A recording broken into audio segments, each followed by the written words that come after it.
بسم اللہ الرحمن الرحیم۔ ناظرین، آج کا چوتھا ویلاگ ایک شبہ کا ازالہ، صفحہ نمبر 128، پیج 128۔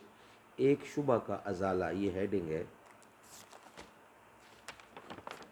ناظرین، کتاب کا نام ہے معارف القرآن، جلد اول، سورۃ الفاتح سے لے کر سورۃ البقرہ تک، پارہ اول تا پارہ سوم، یعنی تیسرا پارہ، رکوع ہے 8واں۔ رائٹر ہیں اس کتاب کے حضرت مولانا مفتی محمد شفیع صاحب رحمۃ اللہ علیہ، مفتی اعظم پاکستان۔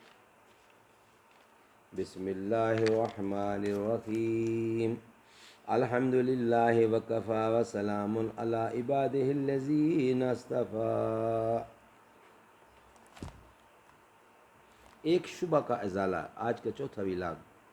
حدیث و فقہ کا یہ مشہور مقولہ کہ اہل قبلہ کو کافر نہیں کہا جا سکتا، اس کا مطلب بھی آیت مذکورہ کے تحت میں یہ متعین ہو گیا کہ اہل قبلہ سے مراد صرف وہ لوگ ہیں جو ضروریات دین میں سے کسی چیز کے منکر نہیں، ورنہ یہ منافقین بھی تو قبلہ کی طرف سے سب مسلمانوں کی طرح نماز پڑھتے تھے، مگر یہ صرف روح و قبلہ نماز پڑھنا ان کے ایمان کے لیے اس بنا پر کافی نہ ہوا کہ ان کا ایمان صحابہ کرام کی طرح تمام ضروریات دین پر نہیں تھا۔ نمبر 4، جھوٹ ایک گھناؤنی چیز ہے، یہ ہیڈنگ ہے۔ جھوٹ ایک گھناؤنی چیز ہے۔ یہاں منافقین کے قول آمن باللہ و بالیوم الآخر میں غور کیجئے کہ یہ لوگ پرلے درجے کے کافر ہونے کے باوجود اپنی دانست میں جھوٹ بولنے سے اجتناب کرتے ہیں، کیونکہ دعویٰ ایمان کے لیے صرف اللہ تعالیٰ اور روز قیامت پر ایمان کا ذکر کرتے ہیں، ایمان بالرسول کا ذکر اس لیے نہیں کرتے کہ جھوٹ نہ ہو جائے۔